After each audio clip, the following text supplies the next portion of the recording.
Well, here we are in week 3 of our education and leader development course.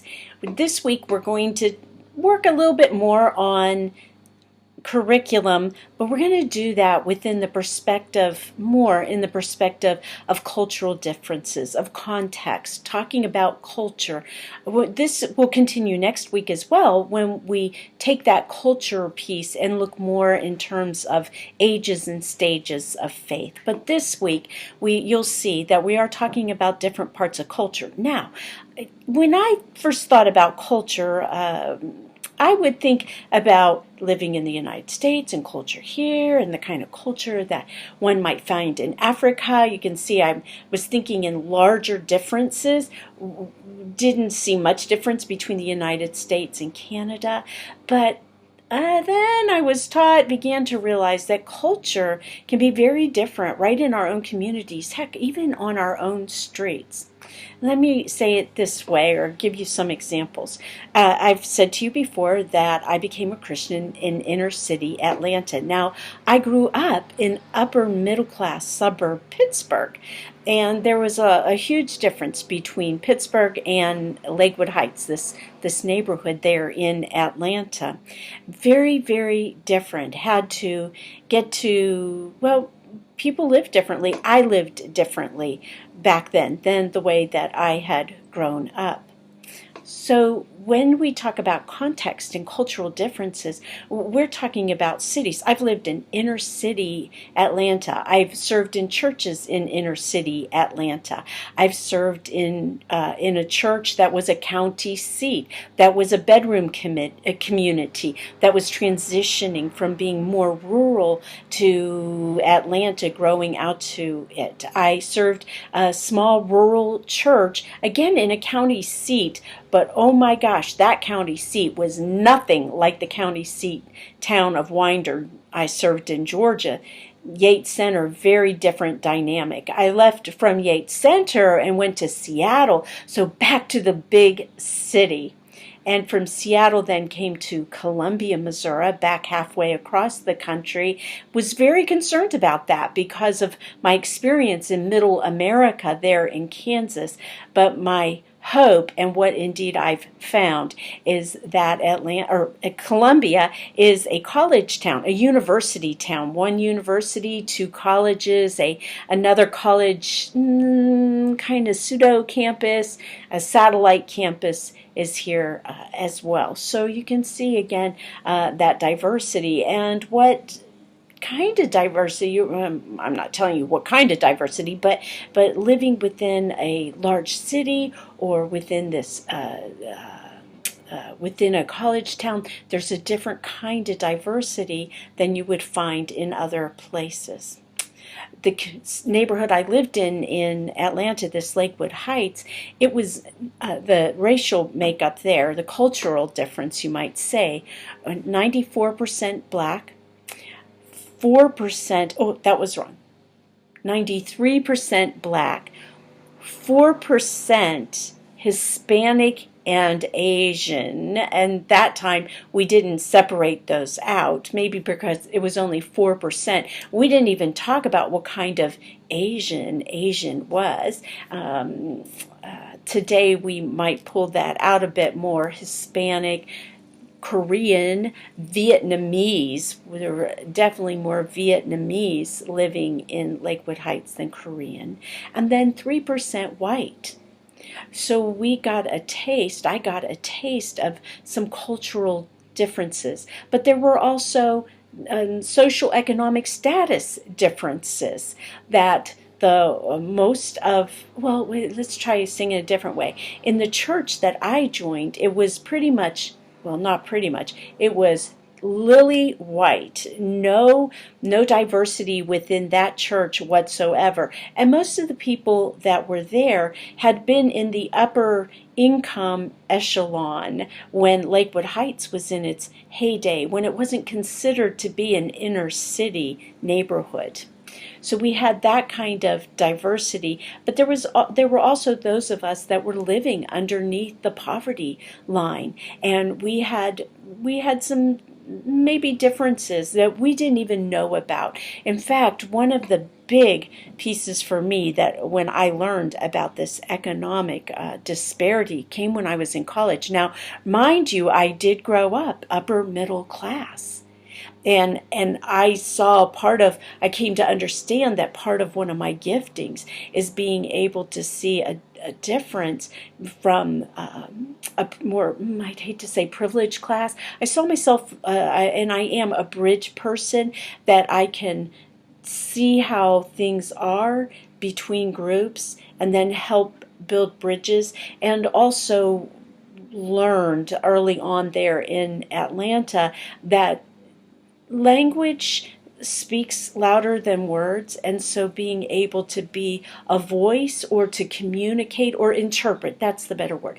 I was able to interpret what people who were being marginalized were trying to say. Now, I was marginalized, I have to tell you, I was marginalized, but I had some advantage because I could interpret what people who had power were trying to hear, the ways that they were able to hear, trying to hear. Well, they were able to hear, I would be more accurate. But when I was in college, I was in a theory class, and this woman went on and on in this class. She was a minister's wife, and she was talking about she just could not understand how poor people, why they would put their money and purchase CDs and on, and what a waste of money that was. How could they even think? Well, she's talking about CDs, and I got more and more perturbed and frustrated and just angry with her, and I could not hold it in any longer. And I said to her, you know, you're talking about poor people buying CDs. Well, hello, I don't know anybody in my neighborhood, on my block at least, that has a CD player. We can't afford CD players, so why on earth would we buy CDs? That doesn't make sense. You have no idea what you're talking about. So after class, my professor asked if I would stay over after class to talk, and she said, Chris, I don't think she was talking about compact discs. And I said, then what was she talking about? She said certificates of deposit. Well, you know, I didn't even know what a certificate of deposit was. It's a something that you invest in, right, at the bank. And I just sat there and took that in. And then I said, well, I rest my case. Poor people, we don't even know what certificates of deposit are. Now, okay, that's a generalized statement. There are probably a number of poor people, right, that know what certificates of deposits are. But you see that difference. We're talking about totally different things. Those are cultural, contextual differences. And so when we're teaching in the Sunday school or we're doing leader development, we need to take all of that into account. I said that there was a big difference between living in Atlanta and pastoring in, even though it's a county seat or a bedroom community or a suburb, that was very different in Atlanta than the rural county seat that we encountered in Yates Center, Kansas. Talk about fish out of water. I learned that the metaphors I could use in Atlanta did not work in a town or a county where there were more heads of cattle than there were people. In a county or a town, Yates Center is the prairie hay capital of the world. Oh my gosh, we didn't even have 4-H in my neighborhood. County extension agents, never heard of a county extension agent until we moved to Kansas. And metaphors, oh my gosh. So I tried to talk in terms of, I don't know, about sheep and whatnot, and the people would just sit out there and shake their heads at me, some with these weird smiles, others with these confused looks, because I didn't have any clue what I was talking about. I thought I did, but I didn't. Just a couple years ago, one of my friends who is a regional minister in Kansas, Steve Martin, he asked me, "What on earth were you thinking when you went to Yates Center, Kansas? I mean, that is so far removed from what you knew." And I said, "Because Steve, nobody ever told me about those kinds of cultural differences. Nobody told me that these were things I needed to be thinking about." And so it is when, again, we're trying to teach, we're trying to educate, when we're trying to set up systems, programs, ministries of education, of faith formation, of discipling. So, talking in terms of settings, right? Context is everything when it comes to putting pieces together. That being said, though, I do want to say that people are people. When we got ready to move from Kansas to Seattle to plant the church, one of our friends out there, one of our colleagues, said to us, "You just don't understand people from the Pacific Northwest. I don't even know why you're going to go to Seattle. You don't get our culture up here." And I said to him, "I've lived in the Northeast. I've lived in the South. I have now lived in rural Kansas. I'm married to a man from Washington State, and what I can tell you is people are people. We have needs, we have differences. It's a matter of respecting." Here's that word again this week, respecting, and learning about people, learning about what works best for them. But we treat them with respect. We know that they have longings and yearnings and concerns, and many that are of those same basic needs. Right? Maslow's hierarchy of needs, if you're familiar with that, we all need housing, we all need security, we all need safety in our lives. How we define that perhaps is a bit different, although honestly, I'm not finding that to be the case, necessarily at least. So people are people. So we're talking about context, that's locationality. It is indeed, it's economic. It's also another part of culture is going to be diversity of race and of ethnicity, particularly those of us in towns and cities where we're seeing these changes. I was unaware of the number of African immigrants, refugees that are being located into parts of Iowa, Nebraska. Got to be with some Nebraskan ministers a year or so ago, and they were talking about the challenges of teaching in their small towns because of the relocation of immigrants. I think they were from Somalia, but it may have been from Sudan. Big differences. It was really affecting how they were able to do evangelism. And if they were doing evangelism in ways that were attracting people to church, because let's be real, that tends to be what evangelism means to our congregations, to many of us. It's about getting people to our church. Well, if they were doing that effectively, then they were going to have, I don't know, kind of a mess on their hands. Right? And they were wondering why their attempts at evangelism weren't working, why these these refugees weren't coming to their churches. And it was because they weren't able to offer or probably even communicate what they might offer to these population groups that were so different from them. I want to say with that we live in an age, we're ministering in an age where integration is politically correct, right? That we, for many of us, we're receiving these messages that we need to be intentionally trying to integrate what we do. We had a minister not too long ago approach the church that my husband pastors in Raytown Christian Church, and an African-American pastor, and said, we need to combine these two congregations, the Raytown congregation and this other, I won't say its name, that we need to bring them together because racial inclusivity, diversity is really the shape of God's kingdom.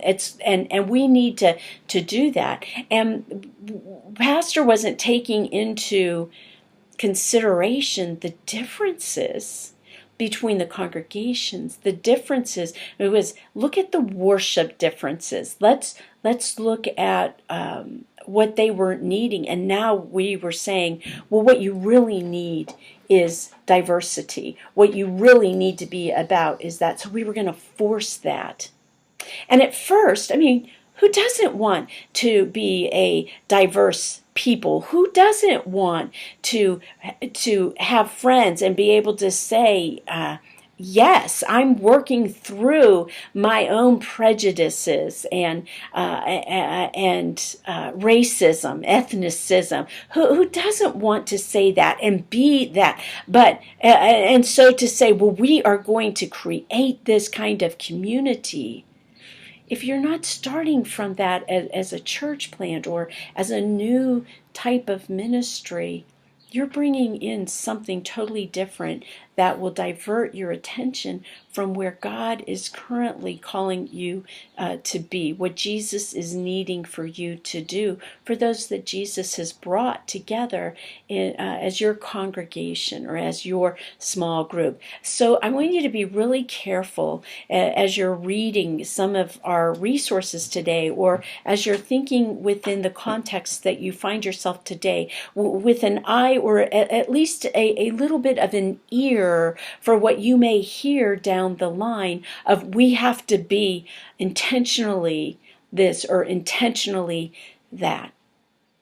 It's that piece that I shared about the history from that book, the history of the Sunday school, where the rate said, what we need to be doing is looking at the child and what's best for a child, to take what we're offering in terms of the child. Now that child may be a baby Christian who's an adult, but that's where we focus that part and helping them to connect with God, not bringing in a lot of what our supposed to be's or have to be's, or not supposed to be's, supposed to be, need to be, should be, into that key focus. So as we're reading, again, I want you to be thinking in those terms. Now, if you're in a church, or you're looking at ministering in a church that is already culturally diverse, then you're going to read those in a slightly different way. So, okay, there is our caution there. I want to add to that, there's a man named Ralph Winters who has developed, I think we'd say, developed a scale of evangelism, or an evangelism scale. And he talks about evangelism in 4 different types. He calls them E as in evangelism, right? E0, E1, E2, and E3. He says, when we're engaging evangelism, when we're thinking about evangelism, when we're thinking about what we can, who God is calling us to, or who we think God is calling us to reach, or Jesus needs us to reach. E0 evangelism is reaching out, is working with those people who look like us, who, whether that be Anglo or African American or Caribbean American, whatever that may be, Asian American, and even within that, let's be real, right? The way Korean Americans do church is not the way that Japanese American do church. There are these differences even amongst these Asian groups, right? We like to think in terms of these big groups, right? Okay, so he says E0 is most like we are. And for us, whoever, whatever us looks like. For us, they've got some kind of a Christian background to them, right? Their family, they know a little something about Christianity more than likely. An E1 has some background, and it maybe not much, but it's within our own culture. Within our own culture.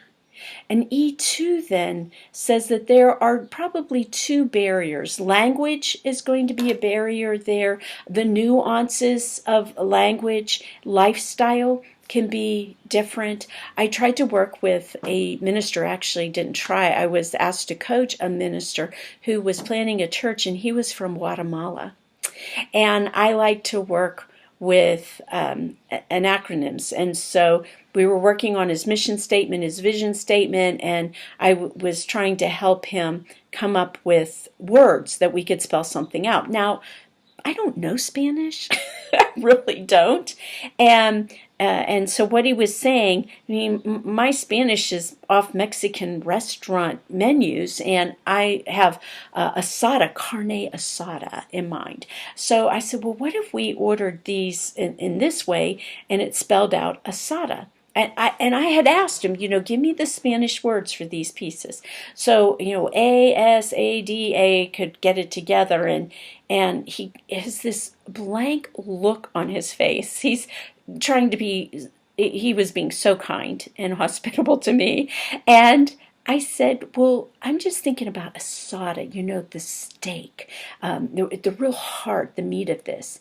And I said, okay, I must not really know what asada is. Tell me, what am I talking about? And he said, well, asada, that's like what you do on your grill, your backyard grill. It's what do you call that? Barbecue. And I said, oh, I was thinking in terms of steak. So you could see the language barrier there. That's when I knew he needed a coach who really understood and spoke Spanish, which we were able to do. So when we get to E2, we really are talking about those language differences that can become barriers. Really, I would think that my work in Yates Center was E2 type ministry. Those language nuances, what I said didn't look or sound. What came out of my mouth was not being interpreted with the way I was trying to say it. And then, and lifestyle, oh my gosh, I had no clue what that was about, and vice versa. One of the challenges to living in Yates Center, when you live in a small community, you rely on one another, and you put up with a lot more stuff than what city folk do. And so if you're going to be an absolute jerk, I'm not going to go to your business and buy tires from you, which was just unheard of, at least in that community, and it wasn't helpful at all. E2. E3 is radically different. This is what many of our missionaries engage. Had dinner last night with a retired missionary couple, just saints in our lives, and they served in Taiwan, and they were talking about the differences, just between the Chinese and the Taiwanese, and how they were working between that, and how things broke down in so many different ways because of the language, the culture, the even a hostility that was there because of, well, for a variety of reasons. That's E3. Now, what a lot of us are engaging in our communities could very well be E3 evangelism. And I'm talking about evangelism because if indeed we look at our Sunday schools, our education, our leader development in terms of spiritual growth, right? Raising mature, well-formed disciples, not merely educating Christians, that includes evangelism. It includes those challenges. So I do want you to be aware One of our objectives is that awareness. But I want you to be aware. It may be what you are being called to as an individual. It may be what your congregation is finding itself in, right? So those we're finding in our neighborhood, right, and in our congregation, a continuing growth of diversity, which says, I need to be thinking more about how I'm doing education, about how I'm working with this person or that person. And it also calls my own limitations, right? That it tells me or asks me, who do I need to bring in that's better suited to work with this person within the mission and vision of our congregation, right? And but how are we going to help build that person into the person that Jesus is calling them to be? I realize I'm rambling here, and I'm hoping you can see some of the dynamics. We're going to play with that on the discussion forum this week. Yeah, you'll be seeing the questions pretty soon, and some things to think about and to wrestle with, and to think through. For me, at least, because of who I am, this is one of the tougher weeks. And this topic is one of the tougher weeks for it's okay. As soon as we get through these weeks, wahoo! I can't wait to these following weeks. But we're going to sit in it. We have a week with it, and we're going to see again what the Spirit does with us, with each one of us, and then with all of us together. So, as I say all the time, have fun with it. I'll see you on the discussion boards. Take some time for yourself this week. Do something nice for yourself. Get out of the office. Get a massage, get your nails and toenails done. Yes, even the guy among us. Just do something really nice. Go to the zoo, walk in a park. Enjoy. Bye-bye.